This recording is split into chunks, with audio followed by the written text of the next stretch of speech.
My name is Socrates.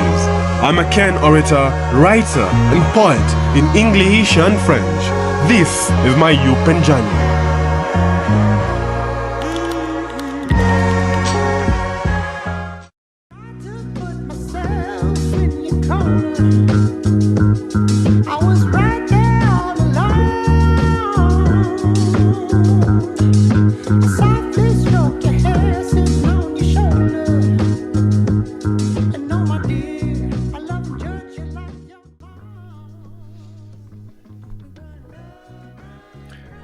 Every single time I listen to my intro, I'm like, damn, that's me. My name is Socrates and I'm a poet, writer and orator in English and French.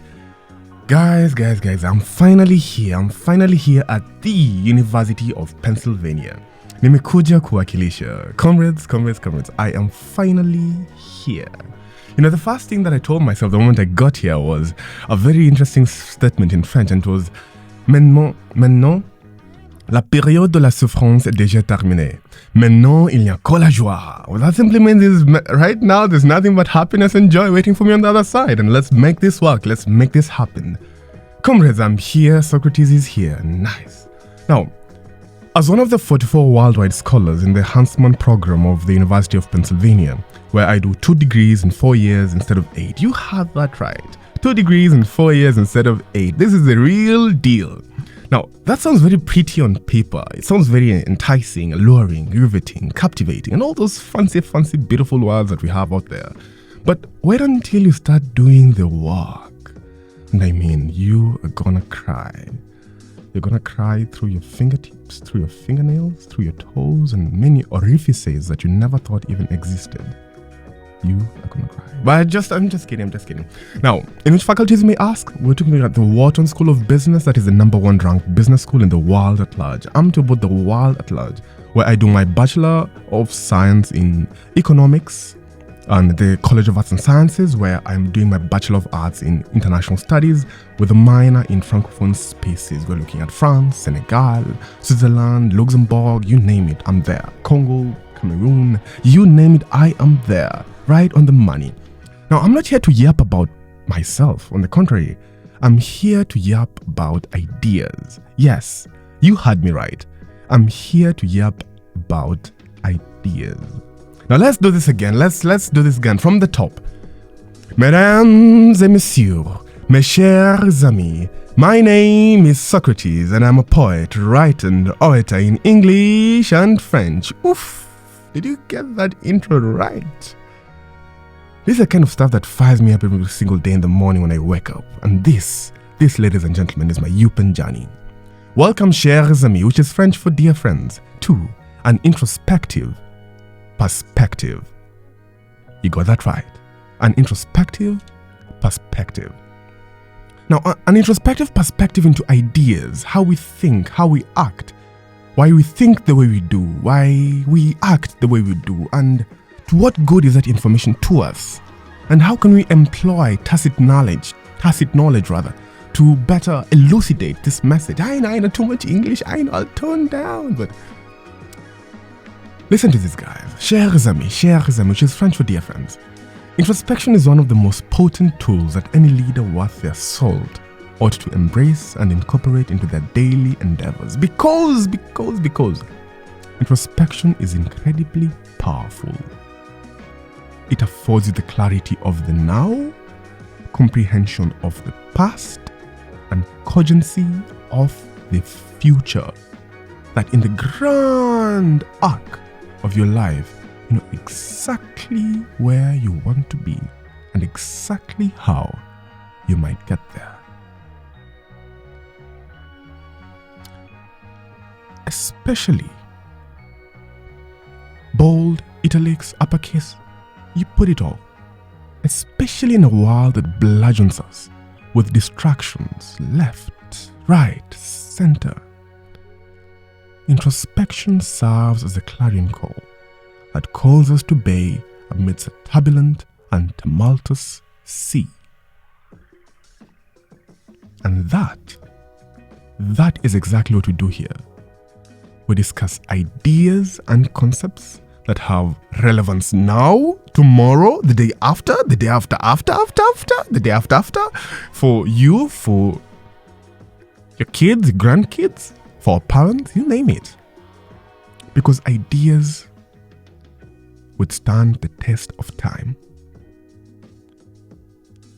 And we're going to employ our tacit knowledge and lived experiences to drive the message home. And I know. Too much English, comrades. Too much English. I know. It's not that I don't. I know. I completely understand that there's too much English being tossed left, right, center. You are discombobulated. Whatever the hell that means. You get it. Look it up. I'm going to tone down a little bit. It reminds me of my days back in Kenya. I had a friend of mine.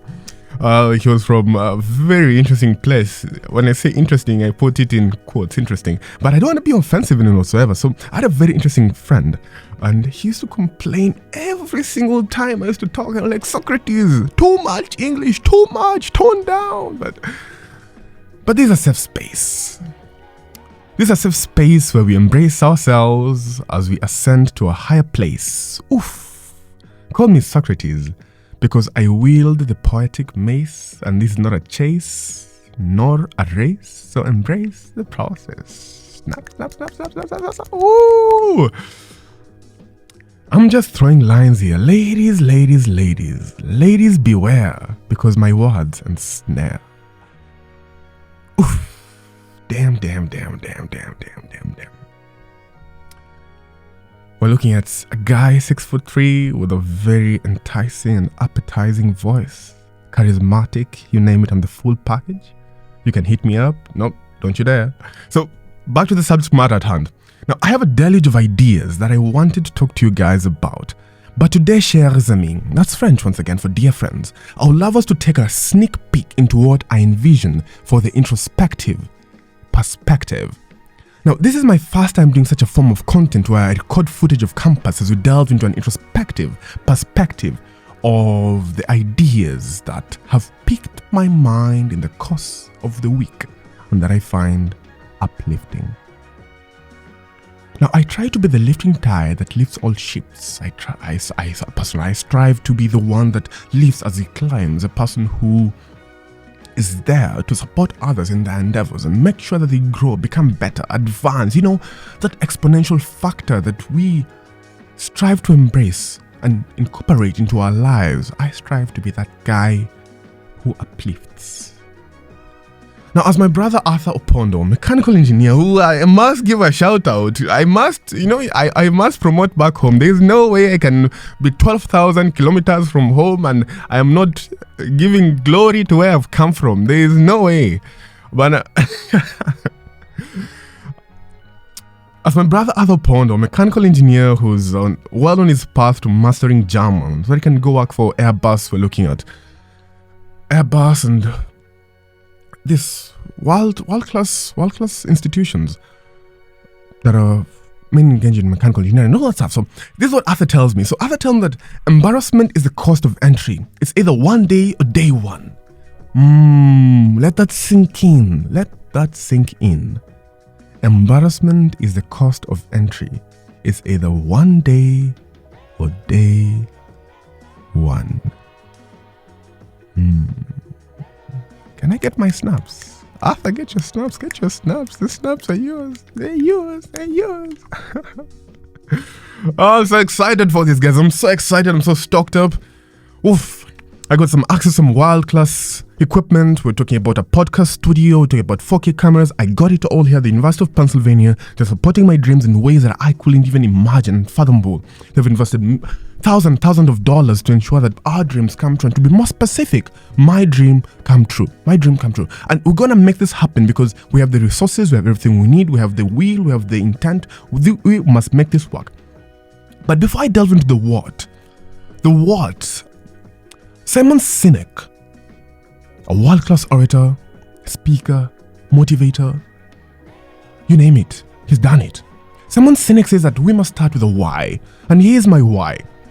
He's even written a book titled literally, Start with a Why. Just like that, you can look it up. It's a very wonderful TED Talk, one of the most viewed TED Talks out there. Here's my why. Here is the primordial reason as to why I do what I do and why I love doing what I do. Now, I'm really passionate about this, and you can even hear it in my voice how bubbly and excited thrilled up I am. You know, man, I just feel like I feel like a child. I feel like a kid in a candy shop. There's so much candy to stuff in my mouth, but my mouth is only this big, but there's so much candy which is that much big. I just want to put it all in my mouth, and I'm so excited to be here at the University of Pennsylvania, Kelly Writer's House, with world-class equipment, doing this recording. Here is a primordial reason as to why I do what I do. As Justin Brown says, and what he told me one of these days after a phenomenal class called Wharton 1010 in the Wharton School of Business, like I said, the number one ranked business school in the world. Here we're the world-class standard. So, what I mean by world-class standard, even before I go into what Justin Brown said, whatever we do here, by virtue of being a world-class institution, whatever we do here is world-class standard because we're in a world-class institution. So if you want to see the future in the present, come here. Yes, you heard me right. If you want to see the future, if you want to see how the world looks like 50 years later, come now, because the research that is going to be implemented that will shift and mobilize resources to our various domains and shift our entire perspective and paradigm of thought 50 years later is happening now. It's being birthed now, seeded now at the University of Pennsylvania, and it is my classmates. I see them who are at the forefront of cutting edge technology in their various endeavors. I've met wonderful people here. But as Justin Brown said, at the intersection of your greatest skill and the world's need is your calling. Yes. Let me say that a little bit slower. At the intersection of your greatest skill and the world's need is your calling. The moment he told me that, it was just a eureka moment for me. My brain just frazzled and couldn't contain myself. And we all know that to whom much is given, much is required. And I always say that with so much enthusiasm, vigor, because my personal philosophy is that the privilege to responsibility ratio is 1:1. For every privilege you enjoy, you have equally as much responsibility to bear, because the privilege to responsibility ratio is 1:1. The problem that we have in today's society is people want to have high privileges without the responsibility. They want to have the high times of the good times, but when the down times of when you have to put in the work and have an impact, that's why they wash their hands and walk away. But I personally believe that the privilege to responsibility ratio ought to be 1:1. That is why I do what I do. Because this, by virtue of having the honor and grace to be in such a world-class institution, with the resources as abundant could be, and it's a deluge, a plethora of resources that I don't even know what to do with all of them. There's too much. There's too much. Too much. I don't even know what to do with all of it. And that comes a level of responsibility and has a certain connotation. Can I say a caveat attached to it, that I have been given so much, and it is my absolute responsibility to ensure that I pay it forward and I give equally as much. And as Uncle Ben, you guys know Spider-Man, Spidey boy, and as Uncle Ben told Spider-Man, with great power comes great responsibility. And just a reminder, guys, this is the Bible. Let me just put it on the table. I'll put it on the table. It was Voltaire, the famous French author, that first conceptualized the quote. Then Spider-Man commemorated it and how do I say this? Then Spider-Man is one who commemorated it and put it out there. But it's Voltaire, the famous French author, who first said that with great power comes great responsibility. We shall not delve into the context of all that. But why is this important to me? I'm wise enough and have the grace to realize what my skill is, and that's in my voice. I am a voice, right? And I am a voice and I have a voice. So the two. So voila pourquoi. Through which I connect with the world and make an impact. Now, this is one of the things that fulfill me and spruces up my life experiences. Ladies and gentlemen, mesdames et messieurs, here we delve into an introspective perspective of ideas that are worth sharing, ideas that matter.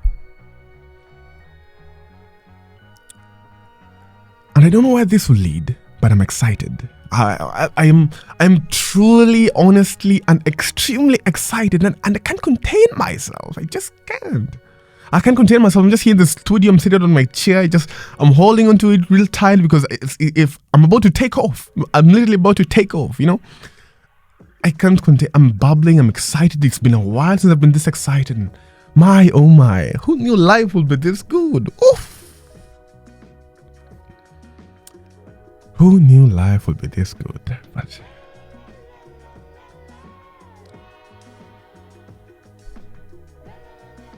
I don't know where this will lead, but I'm excited. But my brother tells me, and as my brother tells me, mesdames et messieurs, let me bring back the vivacity. This is the conclusion that comes from. But my brother tells me, right?